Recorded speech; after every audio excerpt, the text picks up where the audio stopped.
오늘 우리가 살펴볼 고린도전서 15장.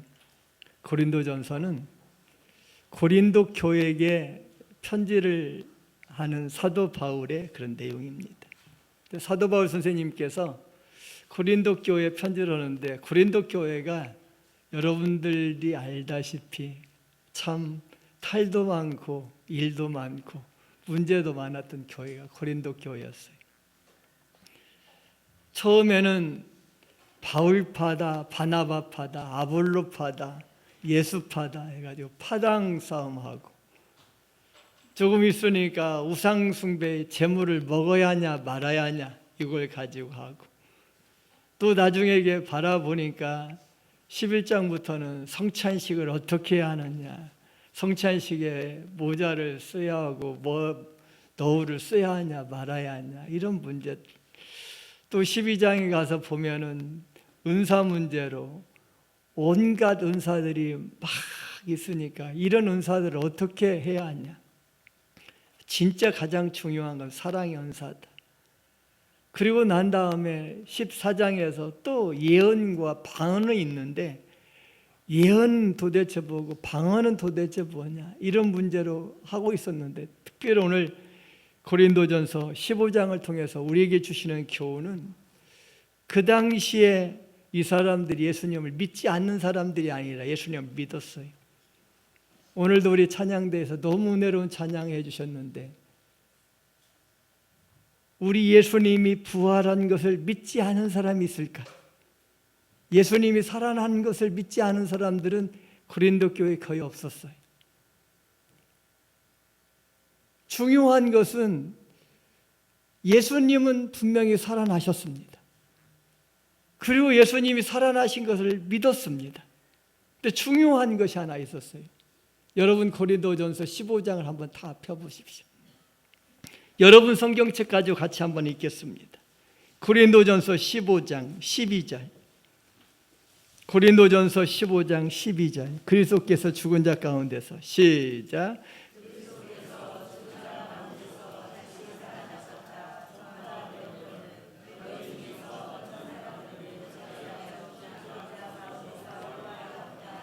그 밑줄 다 그어놓으세요. 따라서 한번 해주실래요? 어찌하여 죽은 자 가운데서 부활이 없다 하느냐. 우리 찬양대 한번 물어볼게요. 예수님 살아나신 거 믿어요 안 믿어요? 믿죠? 확신하시죠?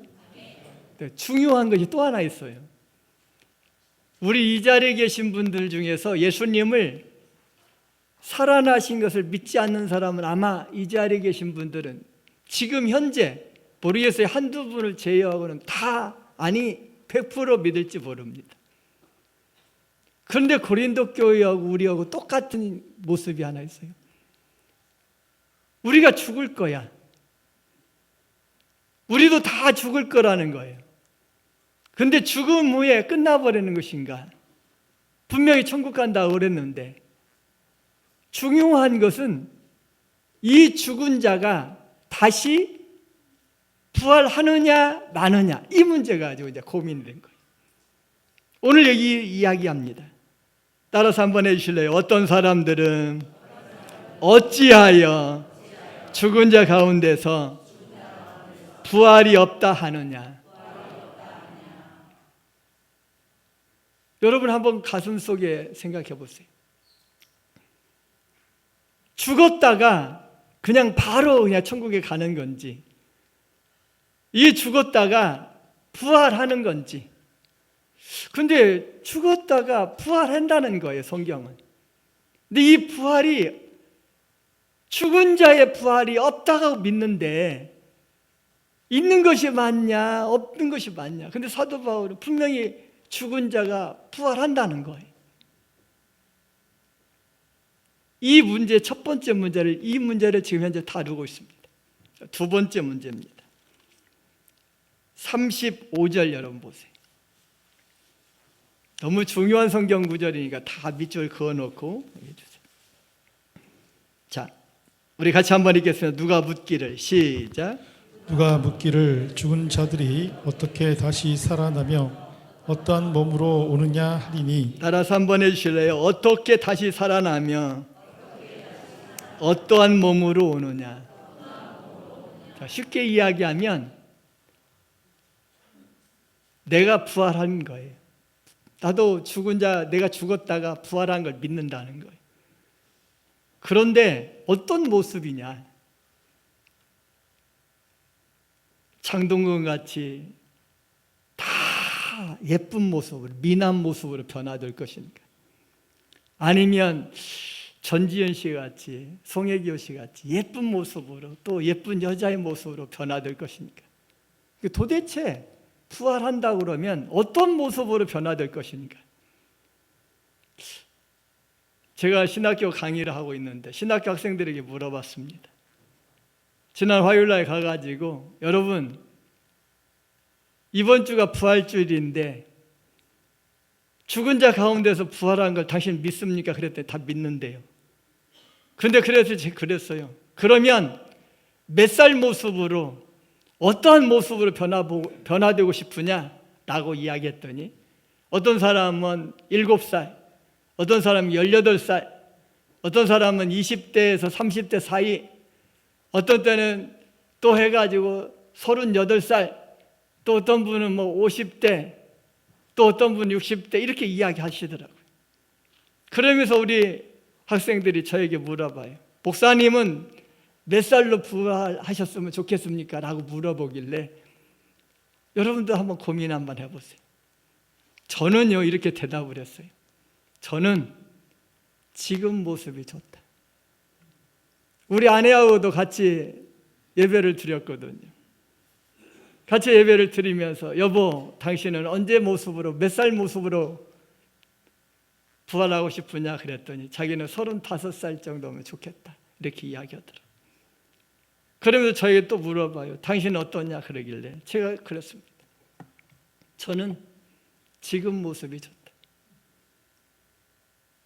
지금 70세의 이 모습, 이전에 내가 학교 다녔을 때 좀 더 잘했어야 하는데, 그리고 아내 결혼하고 나서 더 아내한테 더 잘했어야 하는데, 우리 자녀들에게 더 잘했어야 하는데, 그리고 목회를 하면서 우리 장로님들, 안수 집사님들, 권사님들, 그리고 구역장들, 순장들, 리더들에게 내가 좀 더 잘했으면 좋았었는데, 그리고 하나님 앞에서도 너무 부끄러운 것들이 많이 생각이 나는 거예요.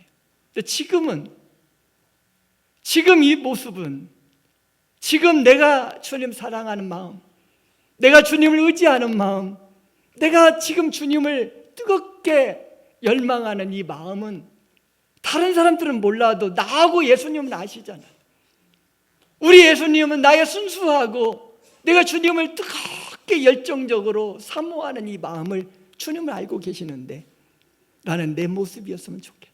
지금 모습으로, 지금 이 나의 모습으로 내가 순수하게, 그 전이 아니라 좀 무르익어 있는 이 신앙의 연륜 속에서 무르익어 있는, 그러면서 주님 앞에 나가고 싶은 그런 열망들. 여러분들은 어떻습니까? 그리고 난 다음에 또 한 가지 있습니다. 오늘 여기 세 번째.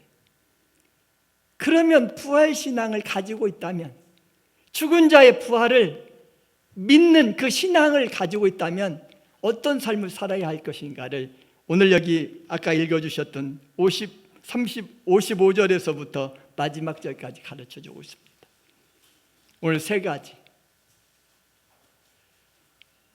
제가 오늘 오면서, 저는 경기도 이게 촌사람이에요. 근데 우리 대도시인 서울로 이렇게 오다 보니까 너무 멋지더라고요. 고양시에서 고속도로를 타고 쭉 오는데 산이 연녹색으로 너무 아름다운 거예요. 박새봄이 움터오르는 그 모습 속에서. 그리고 난 다음에 서울로 딱 들어왔는데, 쭉 도로가에는 벚꽃이 별로 없는데 쭉 들어와서 이 아파트 7단지 정도 들었는데, 이 7단지에 막 벚꽃이 만발한 거예요. 칠단지 사는 사람들은 행운인 줄 알고 계세요. 정말로 예쁘고 아름다운 모습으로 쫙 있고 저를 반겨주는 거예요. 꽃들이 막 목사님 왔어요. 막 흔들리고 막 휘날리면서 너무 예쁘게. 제가 우리 딸아이한테 그랬어요. 야, 봄꽃 예쁜 꽃 있으면 좀 한번 찾아줘라. 그랬더니 이렇게 딱 찾아줬어요.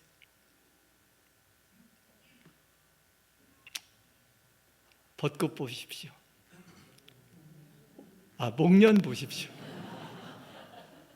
너무 예쁘고 아름다운 이 목련이 자주색도 있고 하얀색도 있더라고요. 너무 아름다워서 야, 너무 예쁘다. 그런데 여기 제가 아파트 이렇게 쭉 오는데 저쪽 편으로 제가 몇 단지는 잘 모르겠어요. 제가 아까 일부러 7단지는 이렇게 딱 보니까 7동 뭐 700 몇 동이라고 써져 있길래 벚꽃이 있는 이쪽으로 보니까 자주색 목련이 쫙 피어 있더라고요. 얼마나 예쁘고 아름다워요. 노원구 사시는 분들은 행운인 줄 아세요. 이렇게 예쁘고 아름다운 도시에 우리가 살고 있는데 얼마나 감사한가. 그런데 우리 예수님은 십자가에 돌아가셨어요. 이 좋은 절기, 우편강도와 좌편강도가 있는데 저는 그렇게 생각해요.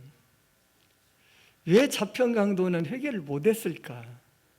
바보같이 마지막 순간에라도 회개했으면 됐을 텐데 그 예수님한테 막 항의하고 그러는데 예수님한테 일체 대답을 안 해요. 예수님.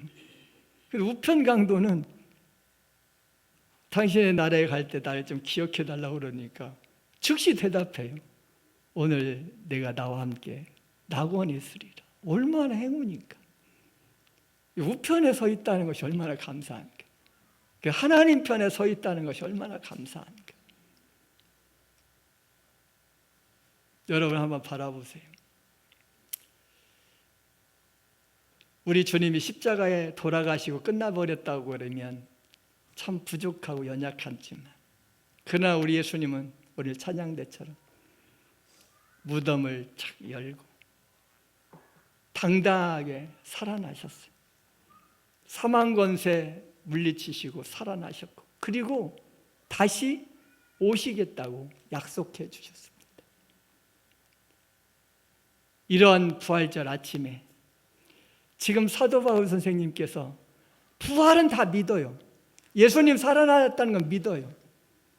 그런데 내가 죽으면 나는 죽음으로 끝나고 그냥 천국 가는지 아니면 부활하는지를, 이 죽은 자의 부활이 성경은 분명히 있다라고 이야기하는데 어떻게 이야기할 것입니까? 사도 바울이 오늘 본문을 통해서 너무 정확하게 가르쳐주고 있습니다.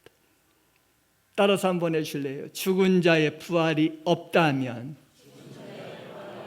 그래서 첫 번째는 죽은 자의 부활이 없다면, 두 번째는 죽은 자의 부활이 있다면, 그리고 죽은 자의 부활이 있는 사람들은 어떤 삶을 살아야 할 것인가를 이 고린도전서 15장 전체를 통해서 가르쳐주고 있습니다.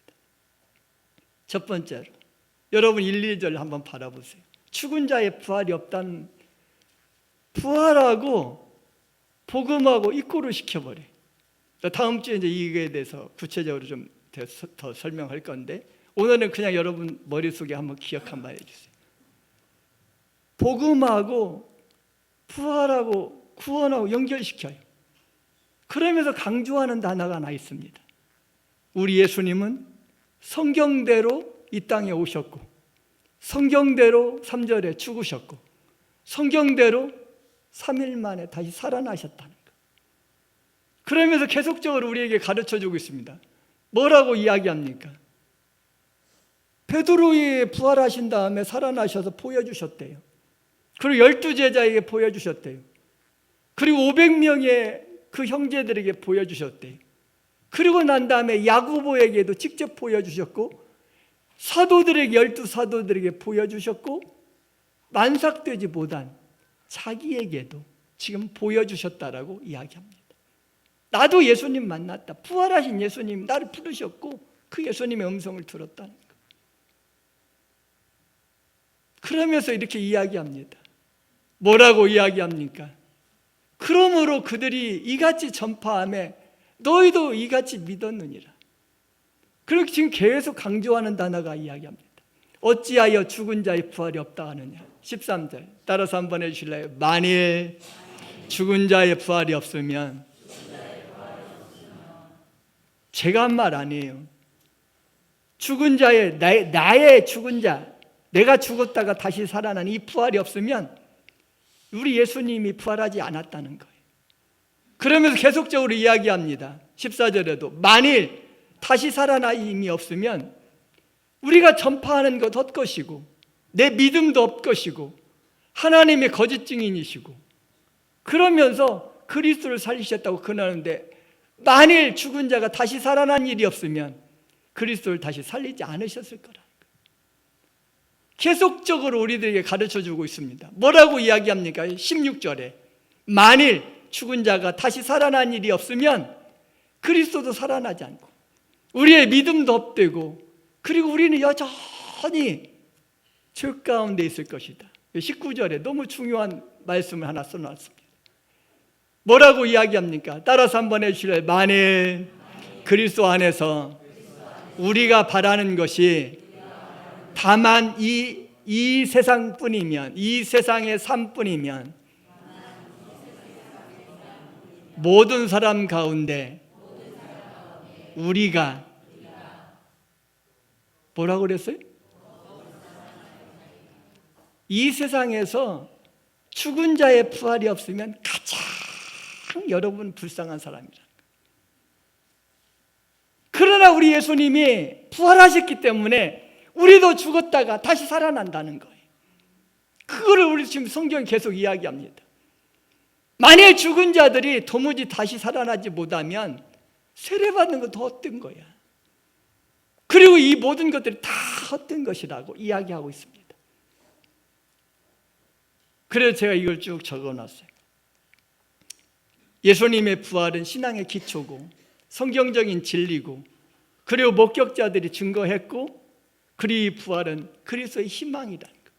그런데 죽은 자의 부활이 없다고 그러면, 죽은 사람들이 다시 부활이 없다면, 내가 죽었다가 다시 살아나는 것이 없다면 우리는 거짓말하는 자라는 거예요. 그리고 우리는 여전히 죄 가운데 있고 이 세상에서 가장 불쌍한 자라고 성경이 가르쳐주고 있습니다. 아마 이것은 여러분들이 다 이제는 다 믿을 수 있을 것 같아요. 따라서 한번 해주실래요? 우리도 죽었다가 다시 살아납니다. 이 성경이 가르쳐주는 거예요. 그렇다면 뭐라고 이야기합니까? 두 번째로, 그렇다면 죽은 자의 부활이 있다면 도대체 어떤 모습으로 부활된 거냐? 어떤 모습으로? 너무 신기하잖아요. 장동건의 모습으로는 절대 안 된다는 거예요. 전지현의 모습으로 안 돼, 송혜교의 모습이 안 된다는 거예요. 요즘에는 TV를 잘 모르겠어요. 누가 멋진지. 그런 사람들이 탤런트의 모습이 아니라는 거예요. 성경이 뭐라고 이야기합니까? 너무 정확하고 명쾌하게 이야기합니다. 누가 묻기를 죽은 자들이 어떻게 살아나며 도대체 어떠한 몸으로 변화될 것인가? 어떠한 몸으로? 그러면서 예화를 들었어요. 뭐라고 이야기합니까? 이 꽃은 이 꽃 모양으로 내년에도 다시 살아날 것 같다. 이 꽃 모양으로 또 다시 할 거예요. 복숭아는 복숭아의 모습으로, 고추는 고추의 모습으로, 사과는 사과의 모습으로, 오렌지는 오렌지의 모습으로 다 각자 총대로 살아나듯이 우리 사람들의 모습도 똑같이 예수님의 모습을 다 안다는 거예요. 아브라함의 모습을 알아볼 수 있다는 거예요. 모세의 모습을 알아볼 수 있다는 거예요. 오늘 성경이 그거를, 식물들을 이야기합니다. 이 앞에 있는 꽃들 한번 바라보세요. 여기에다가 부활해야 한다고 그러면서 새를 3마리 갖다 놨더라고요. 왜 갖다 놨는지 잘 모르는데, 성부성자 성령님이라고 갖다 놨는지, 아니면 나비를 왜 2마리고 여기 이쪽에도 하나 갖다 놓고 여기다도 3마리 이렇게 딱 해가지고 갖다 놨더라고요. 이런 모습들을 이렇게 바라보면서 우리의 모습들을 한번 바라보라. 그러면서 뭐라고 이야기합니까? 각자에게 다 종자를 주셨다는 거예요. 형태를 주셨다는 거예요. 형체를 주셨다는 거예요. 그런데 썩을 형체로 된, 육체로 된 형체로는 절대로 안 된다는 거예요. 그런데 굉장히 중요한 한단을 써놨어요. 사람의 육체와 짐승의 육체가 다르다. 짐승의 육체는 똑같이 있었었는데 그냥 육체와 혼만 있었기 때문에 땅으로 들어가 버릴 것이고, 그러나 사람들은 영혼이 있기 때문에 하늘나라로 이렇게 올라간다는 거예요. 그러면서 오늘 너무 중요한 40절부터 보세요. 하늘에 속한 형체도 있고 땅에 속한 형체도 있고, 하늘에 속한 영광도 있고 땅에 속한 영광도 있는데, 오늘 이 말씀 여러분 밑줄에다 다 그어놓으세요. 41절 따라서 한번 해주실래요? 해의 영광도 다르고 달의 영광이 다르고 별의 영광도 다른데 별과 별의 영광이 다르다. 쉽게 이야기하면 우리의 모습이 변화될 텐데, 신령한 모습으로 변화될 텐데 내 모습, 내 형체는 그대로 가지고 있어요. 그런데 그 영광스러운 모습이 태양의 모습으로 변화되는 사람도 있다는 거예요. 태양같이 빛나는 사람, 달같이 빛나는 사람도 있다는 거예요. 별같이 빛나는 사람도 있는데, 별과 별들이 수천억 개에 있듯이 사람들의 그 변화된 모습도 싹 달라진다는 거예요. 그래서 저도 한번 생각해 봤어요. 야, 종구하나, 너는 어떤 모습으로 변화될 것인가? 제가 뭐 아주 똑똑하고 세계적인 스타가 됐으면 아마 태양처럼 빛나지 않을까. 제가 우리 아내한테 같이 예배를 드리면서 그래서 이 설교를 준비를 하면서, 여보, 당신은 너무 보름달같이 예뻐서 아마 달과 같은 영광을 받으게. 그랬더니 막 손사래를 치면서 절대로 그러지 않다. 저한테는 제가 그랬습니다. 목사님은 어느 정도 될 것 같아요. 그래서 저는 별과 별을 중에서 그 중에 하나 반짝이는 별처럼 되지 않을까, 이런 생각을 가진다. 다시 한번 할까요? 해의 영광이 다르고 달의 영광이 다르면 별의 영광도 다른데 별과 별의 영광이 다르도다. 다니엘서 12장에 보면 그랬어요. 누가 그러면 제일 빛나는 별이 될 것인가? 그랬더니 한 영혼을 주 앞에 옳은 대로 인도하는 자라는 거예요. 쉽게 이야기하면 내가 예수님을 믿었어요. 근데 혼자 30년 동안 열심히 믿고 40년 믿고 50년 믿었는데 남편 하나 전도 못하고, 그리고 아내 하나 전도 못하고, 자녀들 하나 전도 못하고, 가족들 하나 전도 못하고, 친지들 하나 전화 못하고, 친구들 하나 전도 못했다면 이게 전도야 뭐 우리가 하는 거 아니죠. 하나님 하시는 거죠. 그런데 하나님이 나를 통해서 분명히 일하실 텐데, 나를 통해서 일하실 때 사도 바울처럼 이렇게 영광스럽게 쓰임 받을 수 있다는 거. 분명히 해의 영광이 다르고 달의 영광이 다르고 별 영광도 다른데 별과 별의 영광이 다르겠다고 분명히 우리에게 가르쳐주고 있다면 우리 한번 생각해 봐야 하지 않을까요? 여러분 보십시오. 죽은 자의 부활도 그와 같으니 썩을 것으로 심고 썩지 않을 것으로 다시 살아날 거다. 그러면 쭉 이야기해 주면서 46절 보십시오. 그러나 먼저는 신령한 사람이 아니요 육의 사람이요 그 다음에 신령한 사람이다. 47절에서부터 계속적으로 이야기합니다. 그러니까 흙에 속한 그런 형상을 입은 자들도 있고 하늘에 속한 형상을 입은 자들도 있고, 혈과 육은 하나님 나라 이어받을 수 없대요. 유일하게 썩은 것은 썩지 않은 것으로 유업을 받지 못하는 거, 오로지 하나님 나라를 이어받을 수 있는 것은 하나님 형상을 받은 부활체만 가능하다. 나는 이 부활신앙 가지고 멋지게 승리하는 우리 모두가 되시기를 주님의 이름으로 소원합니다. 보라, 내가 너에게 비밀을 말하노니. 이 비밀이란다. 우리 에베소서에서 비밀 두 가지 배웠죠. 이방인들이 유대인 공동체 안에 들어가는 거, 이게 비밀이다.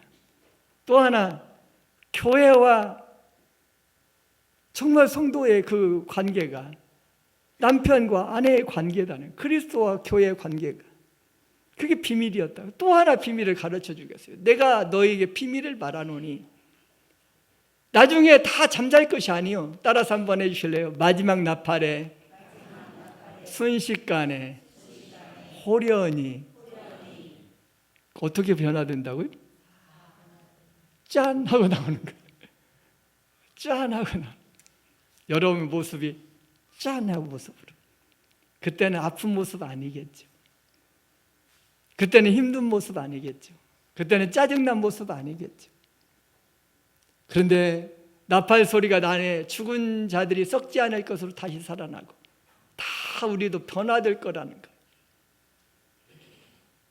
이것이 얼마나 그러면서 뭐라고 이야기합니까? 사망을 삼키고 이긴다는 거예요. 이 세상에서 누가 가장 불안해합니까? 죽음을 앞둔 사람이 가장 불안합니다. 갑자기 병원에 갔는데 당신 6개월밖에 못 삽니다. 그러면 그날부터 힘듭니다. 제가 지난번에 저희 교회 성도님 한 분, 56살 먹은 성도님 한 분이 작년 추석날 갑자기 전화가 왔어요. 목사님 기도해 주세요. 그래서 왜요? 그랬더니 추석날 같은 날 잘 안 하잖아요. 목사님 우리 남편이 병원에 입원했는데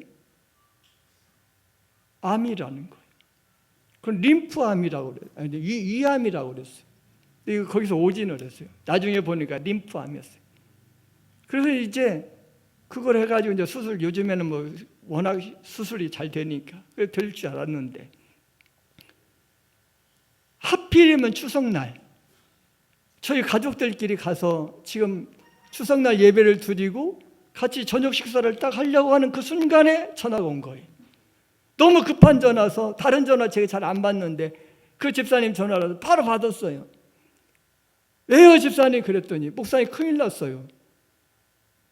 우리 남편이 위에 구멍이 생겨서 천공이 생겨서 뚫렸다. 그래서 지금 응급실 가지 않으면 안 된다. 그래서 지금 응급실 가고 있으면서 전화를 하는 거예요. 목사님 전화해달라고, 기도해달라고. 그래서 제가 부교육자들한테 부탁을 해서 전 교회들한테 빨리 지금 합심해서 기도해라. 전체가 함께 같이 기도했어요. 이를 절제를 했어요. 그리고 그 림프암이 번져가지고 일주일도 안 됐는데 또 전화가 또 온 거예요. 목사님 큰일 났어요. 그래서 왜요? 그랬더니 12장을 위하고 12장을 이렇게 해놨는데 12장을 또 천공이 또 생겨서 12장에 구멍이 또 뚫려가지고 또 수술을 일주일도 안 됐는데 수술을 또 두 번째 수술을 했어요. 온 성도가 힘들어졌어요. 그럼 어떻게 해야 좋을까? 그래서 하나님 앞에 같이 기도했어요. 온 성도가 함께 같이 기도했습니다. 하나님 도와달라고. 56살밖에 되지 않았습니다. 같이 기도했는데 너무 기적 같은 일이 벌어졌어요.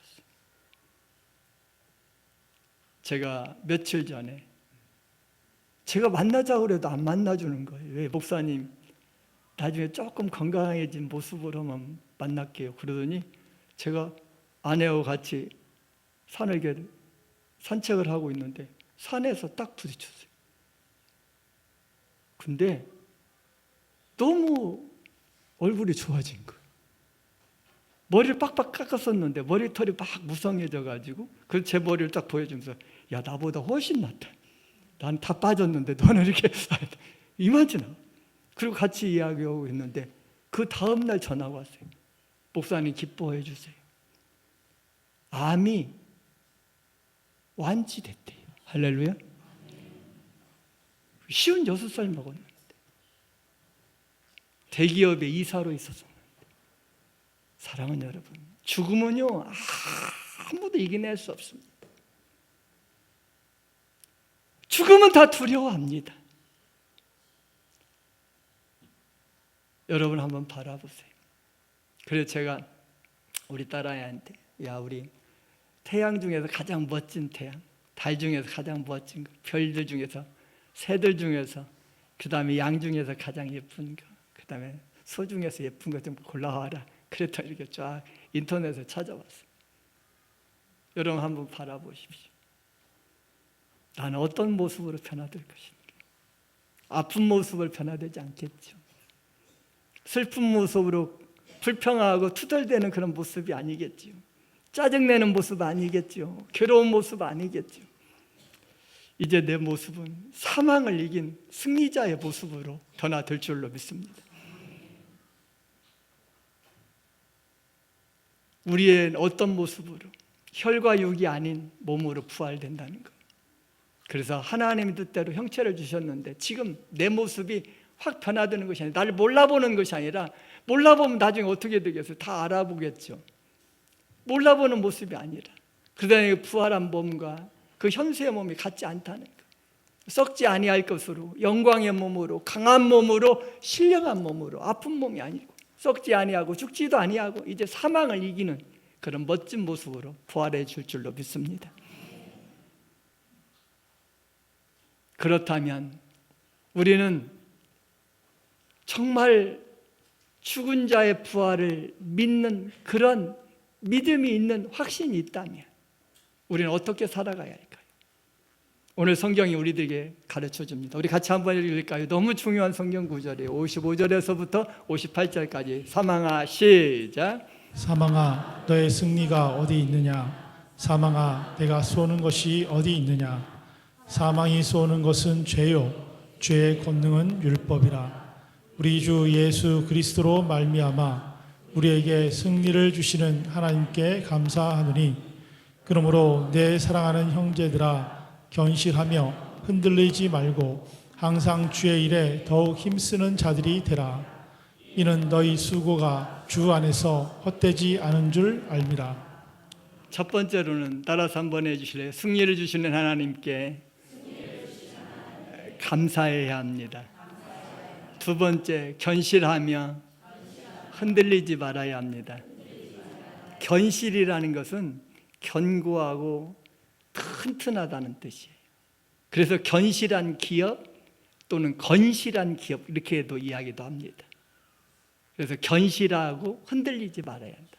세 번째로는 주의 일에 그냥 힘쓰는 것이 아니라 더욱 힘쓰는 자들이.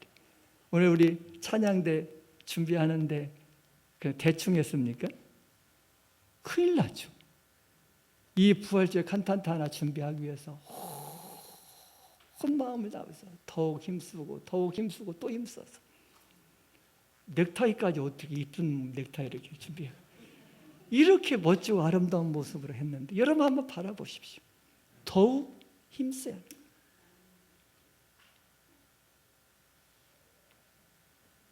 인생이란 뭘까요? 저는 인생을 세 단어로 항상 압축합니다. 첫 번째, 낳다. 두 번째, 살다. 세 번째, 죽다. 그런데 낳고 죽는 것은 내 의지하고 상관없어요. 살아가는 것만 나의 몫이에요. 그럼 어떻게 살아가야 아름다운 인생이 될까요? 딱 하나예요. 부활신앙을 믿는 거예요. 예수님이 부활하신 걸 내가 믿었다면 나도 죽은 자가 부활한다는 것을 믿어야 하는 거예요. 그래야 영원한 삶인, 행복한 삶이고 아름다운 삶이라는 거예요. 그래서 아름다운 인생이 도대체 뭘까요? 인생에는 항상 두 종류로 나눠져요. 불행한 인생과 아름다운 인생이에요. 죽은 자의 부활을 믿으면 아름다운 인생이 되는 거고요, 죽은 자의 부활을 믿지 못하면 불행한 인생이 되는 거예요. 우리는 똑같은 삶을 살았던 많은 사람들이 있습니다. 사실은 우리는 빚진 자예요.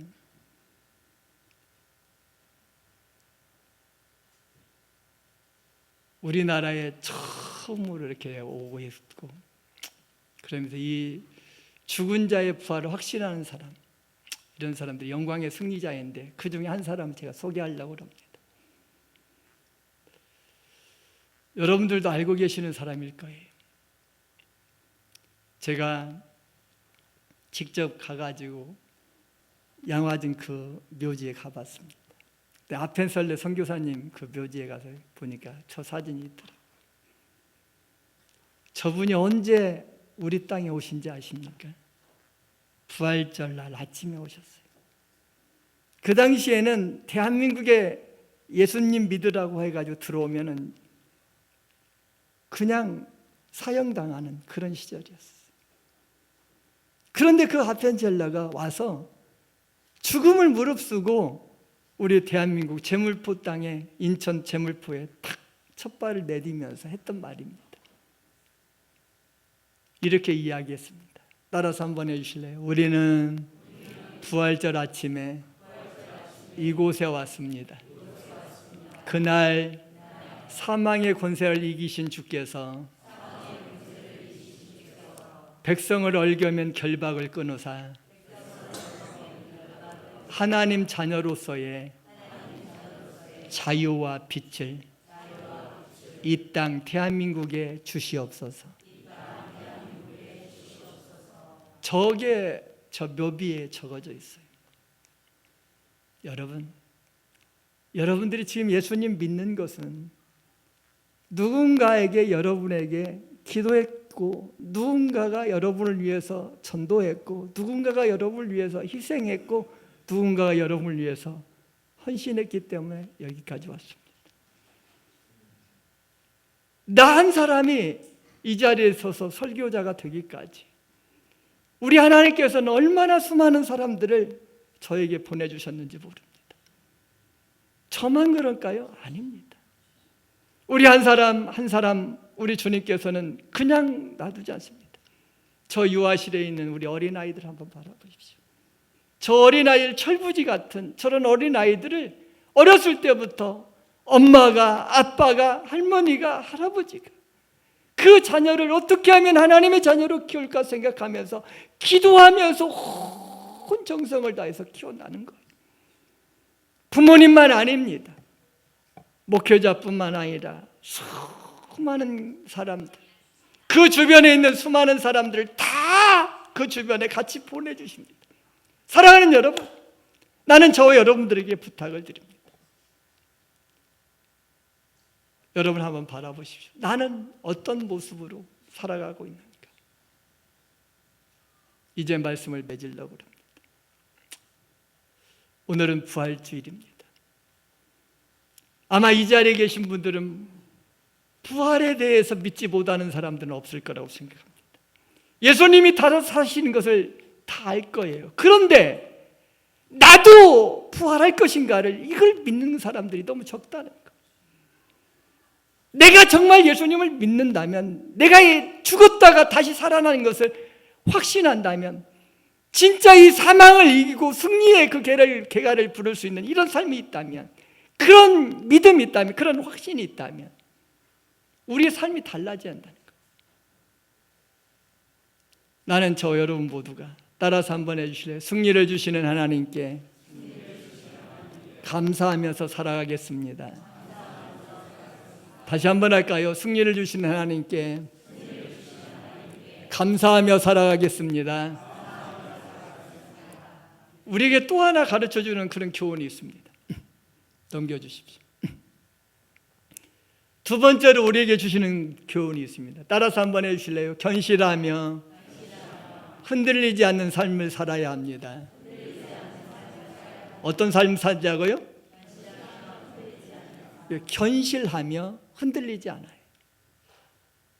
흔들리면 안 돼요. 누구의 말 때문에, 환경 때문에, 가족 때문에, 누구 때문에 흔들리면 안 됩니다. 흔들리지 않는 삶을 살아야 해요. 세 번째로 우리에게 주시는 교훈이 있습니다. 그 교훈이 뭐예요? 항상 주의 일에 더욱 힘쓰는 자들이더라. 따라서 한번 해주실래요? 항상 주의 일에 더욱 힘쓰는 삶을 살아야 합니다. 이 세 가지, 그래서 다 잊어버리면 세 단어만 해주세요. 따라서 한번 해주실래요? 감사하는 삶, 흔들리지 않는 삶, 힘쓰는 삶. 다시 한번 할까요? 감사의 삶, 흔들리지 않는 삶, 힘쓰는 삶. 내가 무엇에 감사하라고요? 승리를 주시는 하나님께.